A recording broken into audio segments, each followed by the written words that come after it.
So what does Exilis do? I mean, why would you want to have a machine that does this? Well, there are machines that do decent skin tightening. I own one. It's called Skin Tight 2. That's done with thermal heat from a light source. Um, this machine does both. This machine with two different heads does both skin tightening and body dysmorphology or fat reduction.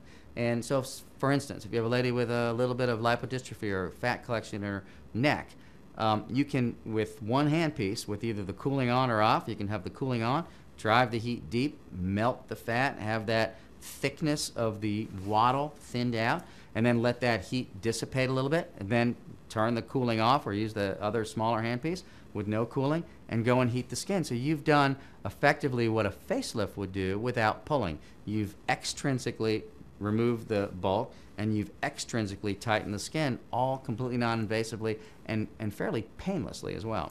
And when I compared it to some of the other modalities that I thought were comparable, like Zeltiq or Zerona, with no consumable costs and no ongoing true maintenance costs, because the machine's a fairly simple machine, you could expand out 2 or 3 years and say, here's what it's going to cost per patient, $2.30 for a Bovie pad, which is our only consumable, versus some of these other procedures where it's $300, $400, $500 to do it. I just didn't want to be in the business of making money for the company selling me the machine. I'd rather keep it ourselves.